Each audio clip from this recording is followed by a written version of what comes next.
All right, Music Man Mike with you here today. We are on BCB Live. This is Rockapedia. Me and the producer. Every week we do this show. We have a special guest, and if we don't have a guest, we just make it up as we go along, right? Yeah, usually if we don't have a guest, we just apologize for 20 minutes and then we move on to the next. Those days are over. We moved on, and we're going to try to have more people on the show, talk about more things, be a little more interesting, although I'm not going to take away from anything we've done in the past, because I don't care if we're talking about Rad, I don't care if we're talking about the 80s. We still have a good time, and we got lots of people chiming in with that stuff. Definitely. It seems like we've gotten this far, and if we're continuing to have the guests that we've gotten as of late, I think that we're on a good trajectory. Now, the one thing that we did get away from, and I want to get back on track, we used to have the little Van Halen corner, where we did the just 5 seconds or 5 minutes of Van Halen stories. We haven't done that for a while, so let's get back on that. I don't know if today's guest has any Van Halen stories or not, but we're certainly going to try to squeeze one out of him. Ladies and gentlemen, please welcome to the show my good friend from Better Than Ezra and many other bands and projects, Michael Jerome Moore. Michael, how are you, sir? I'm great. It's good to see you both. And what city are you in this morning? Be on your show. What city are you in? Where are you at? Los Angeles. Los Angeles, California. It's super sunny, and we've got the sunflowers to prove it. Nice. Well, that's also a Kansas connection, sir. Oh, don't I know it? Yeah. That's our connection. That's one of our many connections. Yep. Yeah. Kansas. That's the Kansas state flower, by the way. Yeah, it is a state flower. I think the roadrunner is the state bird of Texas. So. Texas. Okay. And the bluebell or the blue bonnets, I think. Blue bonnets are the Texas state flower. Totally different. Blue bonnets, sunflower. I don't know. You tell me. I know. Hey. So you're calling from California this morning. Like I said, welcome to the show. Tell us, Mike, what's been going on in the music world since the COVID thing happened a year ago? Whew. Oh my God, a lot of processing, a lot of day by day. I think everyone was dealing with the initial shock of what was happening around them. Yeah. But I think as an artist, all artists were like, probably lasted for about a week or so. Everyone just started diving.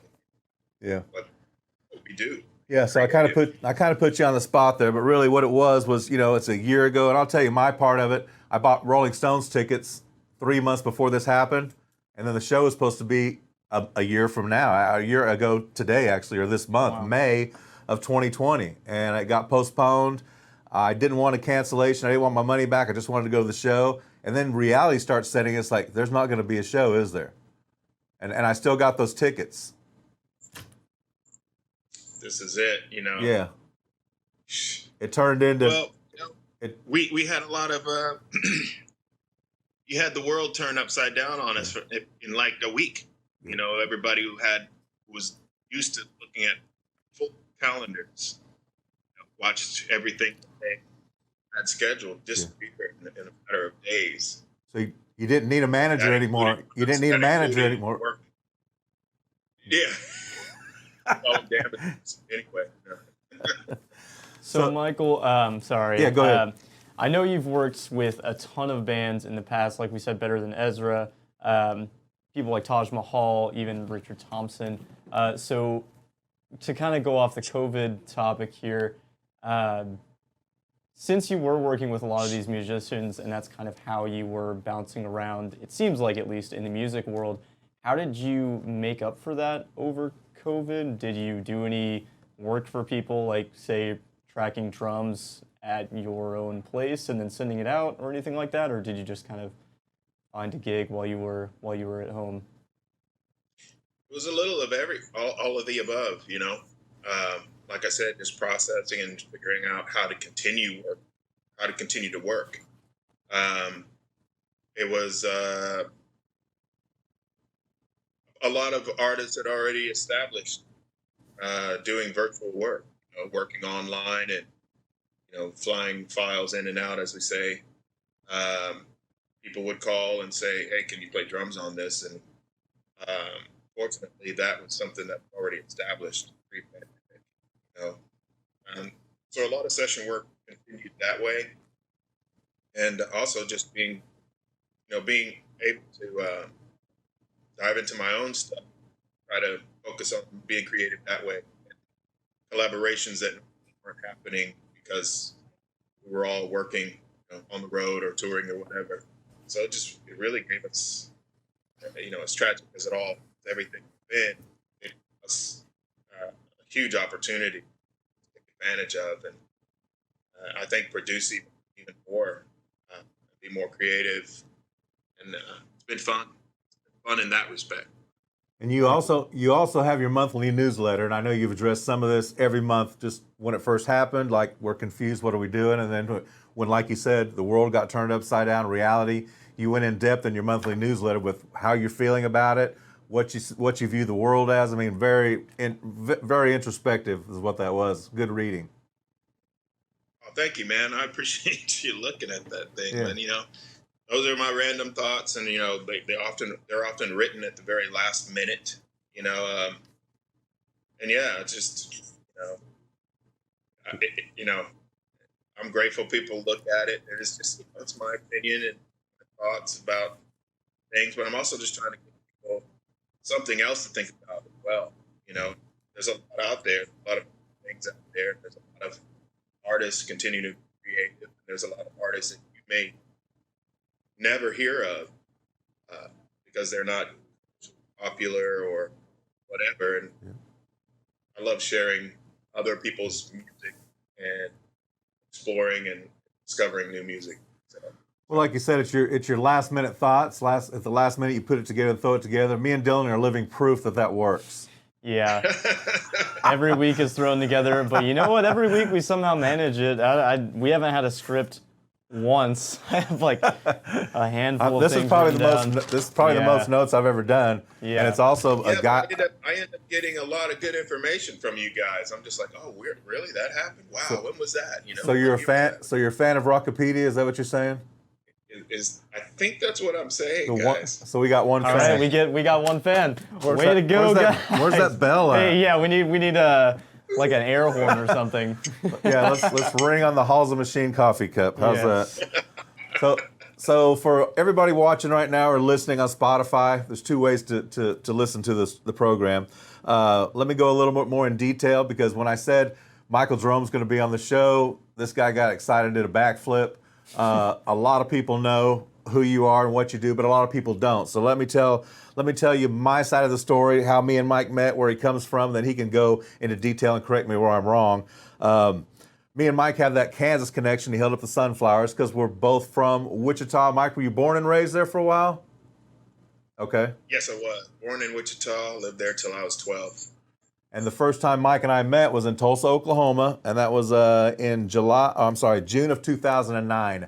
And that was the very first, it's on paper, I hope it's correct, it's documented as being your first live show with Than Ezra.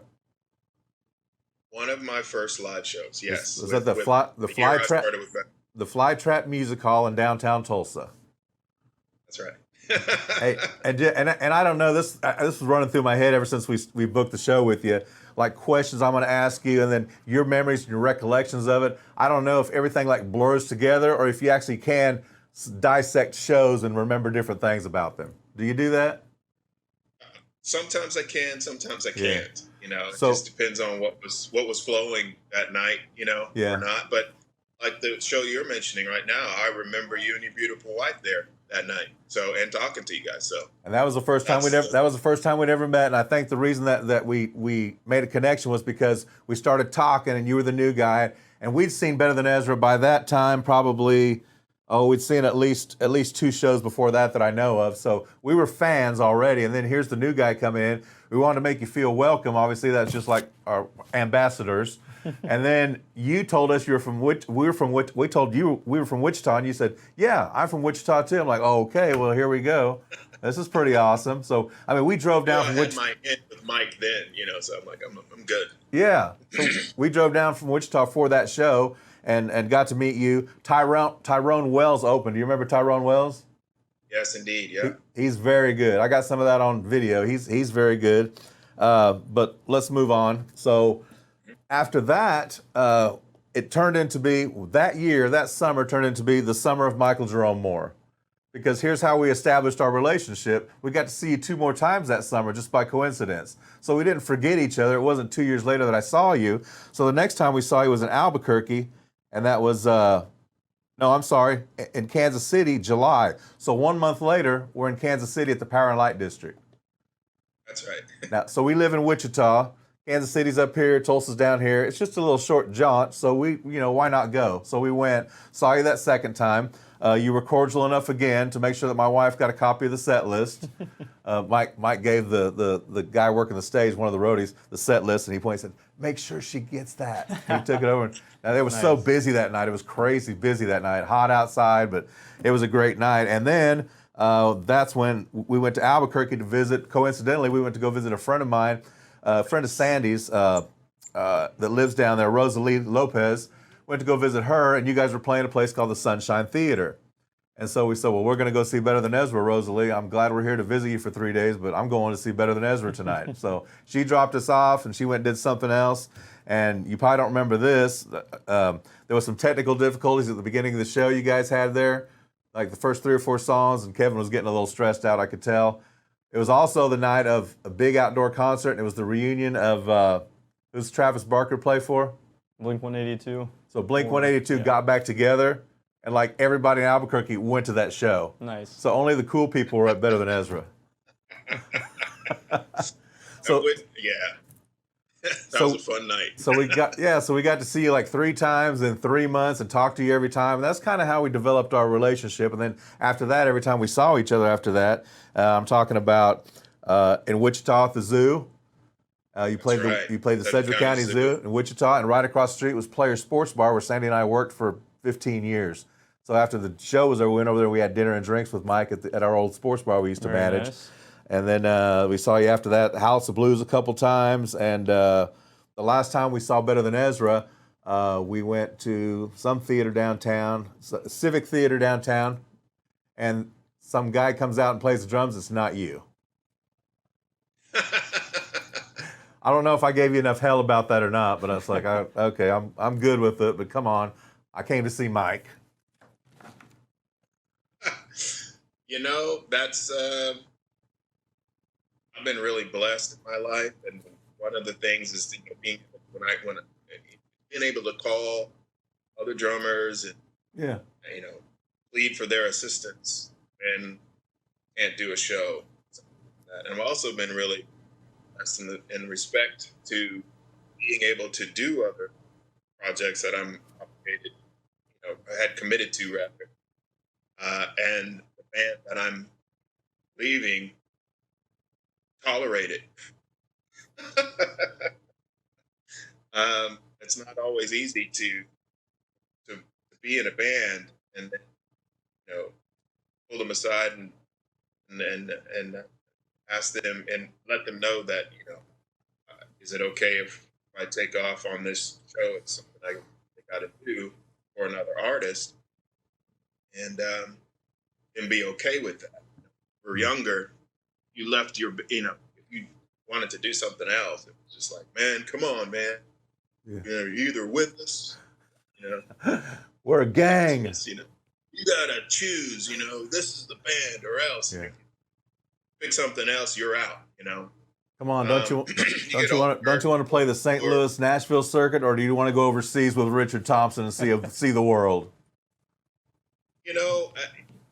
I've been playing with Richard since '99, and that was my first real international gig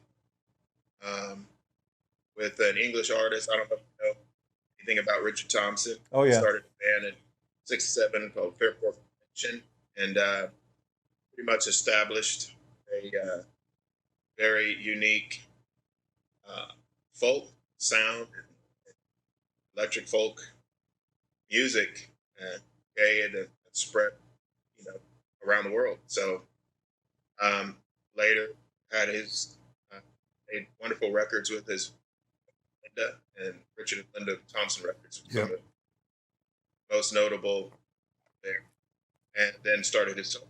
So when I came along, I was on the back end of a huge repertoire and legacy, and just trying to fit in at 97 years old. And it felt like a very natural, instantly kind of welcomed in as family. And for that,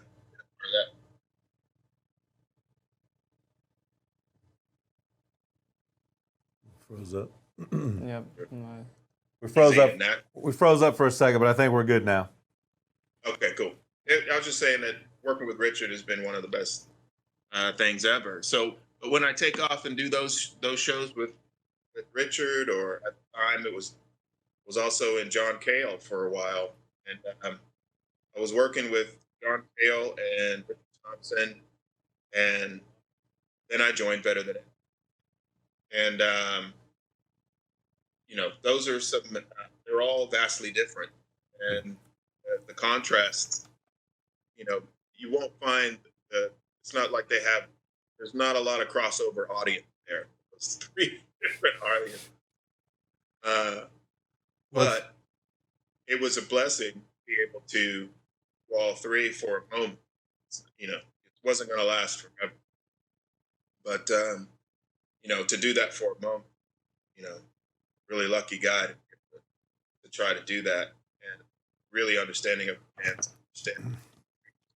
Well, you're not so much lucky, I think, as you are, number one, talented, number two, open-minded, because a lot of musicians don't have that open-mindedness. They'd rather sit around and complain that my kind of music isn't doing good right now instead of branching out and finding something. Because if you're a good enough player, I don't care if you're a bass player or guitar player, you should be able to adapt to any kind of music to keep the way of living going for yourself, your income coming in, I think.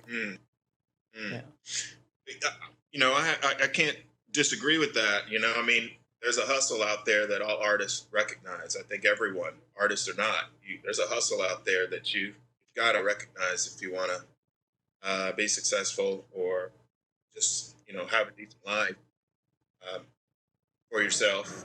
And but in addition to that, I would say that I've always just had this love for music, all many different styles and genres. Moving towards playing with different artists and their style was super inviting to me, because it just kind of helped me be a better artist. And it's fun. It gives back to me as much as I give and put into it. Well, and I can't speak for the other shows that you play, because I've only seen you with one band, and that's Better Than Ezra. But you're the Michael Jerome I know when you're on stage with them. Now, if I went to go see you with the other guys, I still know you. You're just not that. You're not that same guy. You probably make different facial expressions.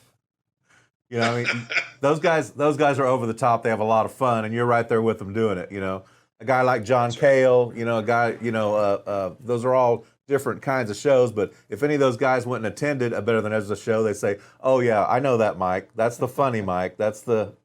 It's just your personalities. Oh, yeah. Well, thank you, man. Kevin Griffin is probably one of the most entertaining front persons you're ever going to see. And he knows how to he knows his audience. He knows how to engage with his audience. He knows how to have fun. There's definitely no doubt he's been doing it since college, because he's a frat guy. He could get you going. Absolutely. He can, and his fans love him, and there's a reason for that. There's a reason. Yeah, it's a fun show. And the girls don't mind him so much either. I could imagine if you were a single guy out there, you might go to a show. Or even a married guy. Some of those married guys get jealous. Easy. Whoa, hey, whoa.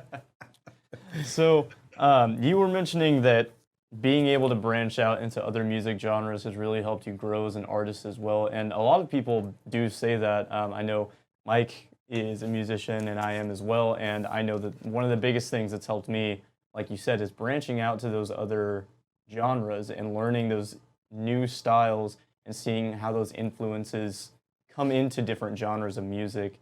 So to go into that, how did you transition yourself from being with Better Than Ezra to playing these folk bands and kind of making that switch over to that? Well, yeah, that's a good question. So actually, first I was playing what we liked to call in the '90s more of a industrial metal type genre.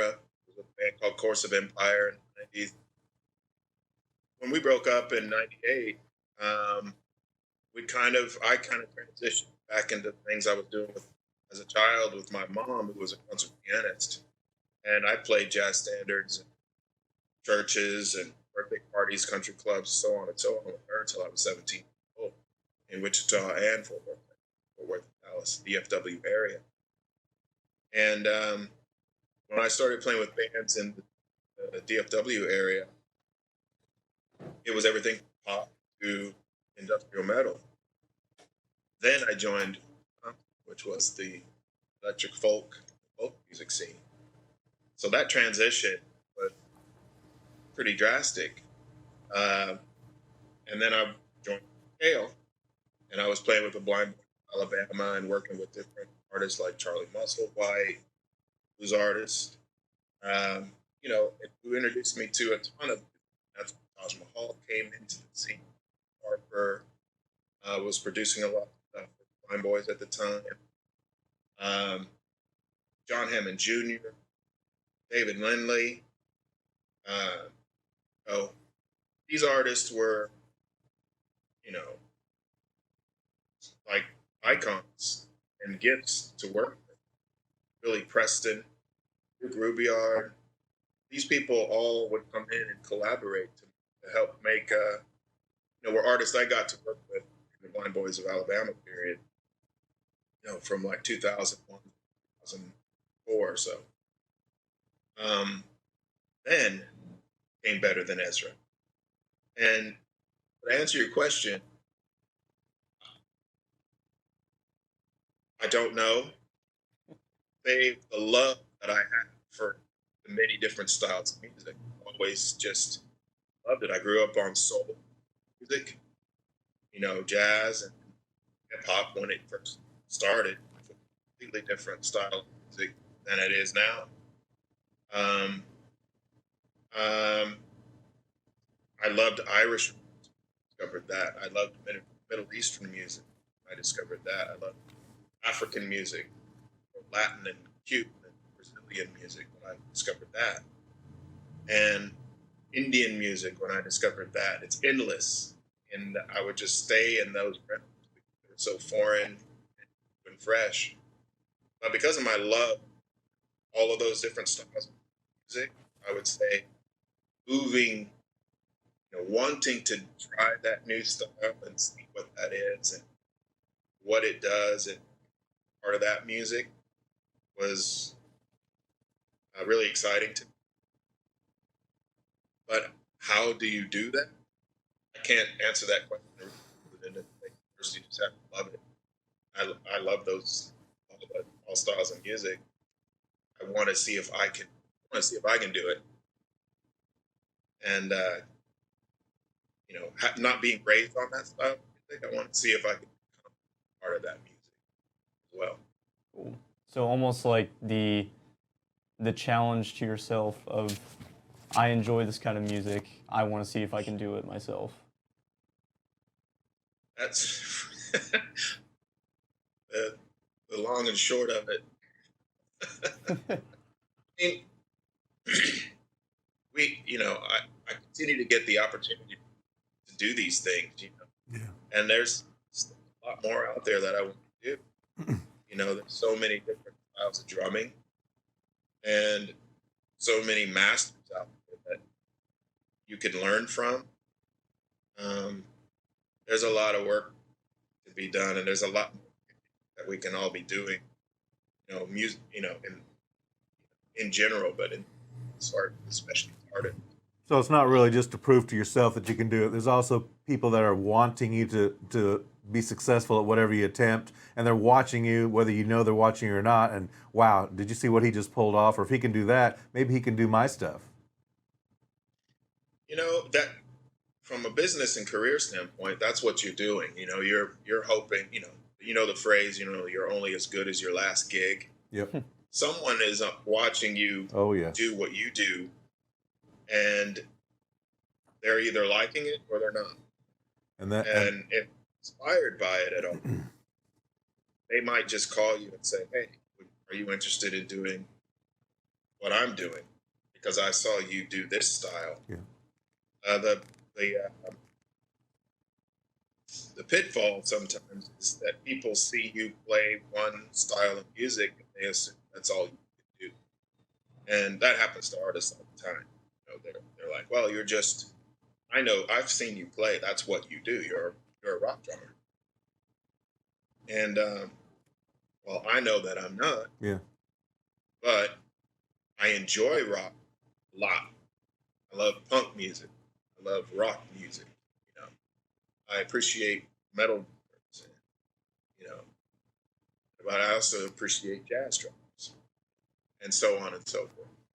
So, but in the business sense of it, career sense of it, you need to always be playing like you won't get another shot tomorrow. You know, it's like you're living for the day, and hopefully someone will see you and be inspired by it. That's really what you're trying to do. That's why you got to play with. That's why I play with. I'm always overjoyed when I have an opportunity to play at all, and that's what people see. I think. I hope that they see that. You know, it makes me happy, and that, you know, when they see it, they might want to go like, "Hey, what's that guy doing? Why is he so damn happy?" Yeah. I'm telling you. I want some of what he's got, you know, and Yeah. that's if that's happening, and I'm like, good. Yeah. He says, as a drummer, you want to make sure that they never stop dancing. If they do, you might need to adjust. So, Yeah, especially look at girls, if they're not moving their hips or bobbing their heads or tapping their toes, and I might need to like make a shift. Yeah. You are right, sir. I'm gonna get a T-shirt made that says "Mike loves all kinds of music. Be like Mike." Be like Mike. Hey, got a quick couple of things here before we wrap it up, sir. We talked earlier about the COVID thing, and we talked about how you kind of came to a dead stop, but then people started realizing, hey, we can still do music. We might have to wear a mask. We might have to be in separate rooms. One of the last projects that I'm aware of that you worked on, and here's another one of our connections, Miss Kelly Bresnick, the lead singer, used to be for Private Life. That's how I met her back in the 80s, and now you've worked with her recently.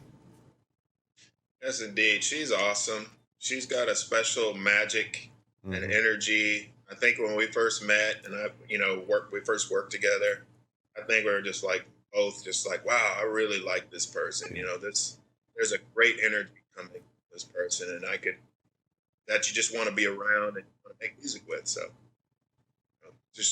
I was really grateful to work with them. And she's got the first project I met her was called the Sweet Potatoes. Yep, I remember that too.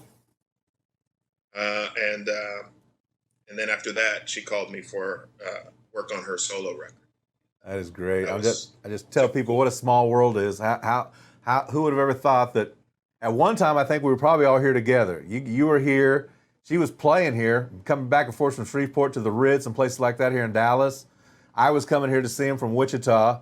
You know, there was probably at one time we were all three here together, but we didn't know each other. And now look at where we are 30, 40 years later. I'll tell you what, man. And she, you know her, you knew about her career long before I did. Yeah. And, you know, I wasn't aware of the Dylan connection and how deep that went. But, you know, at the end of the day, she lost a friend, you know. And, you know, when Eddie passed, that's a friend. Yeah. Friend. And you know, he was an icon and legend, super legend to all of us. As a friend, you know.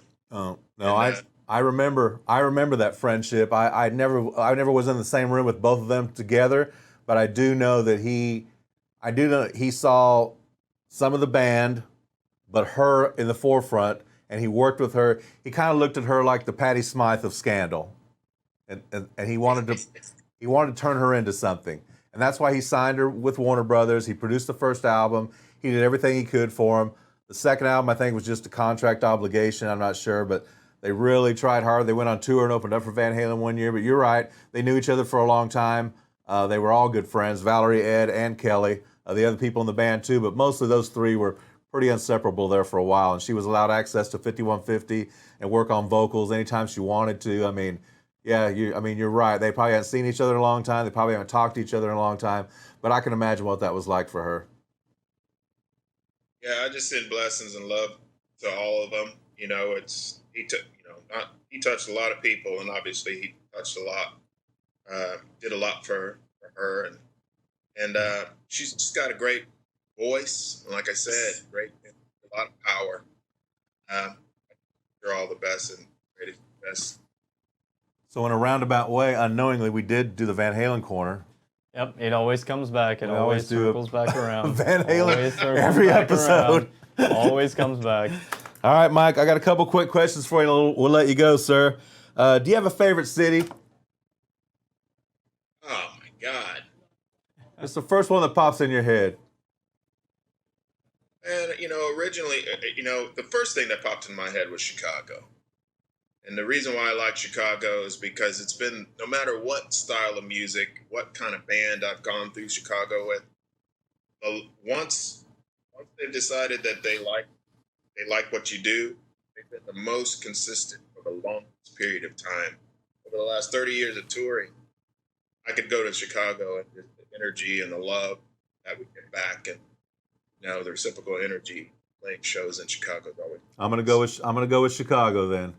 Number two question. I'm sticking with Chicago. Number two, the question number two. Do you know this person wearing the Better Than Ezra hoodie? Yes, I do. Woohoo! That's the visit. That's superstar Sandy. I'll tell you what, there's nobody she loves seeing better than Michael Jerome more. When we go see a Better Than Ezra concert, she can't wait to give you a hug and do a shot with you. You're a tequila guy, right?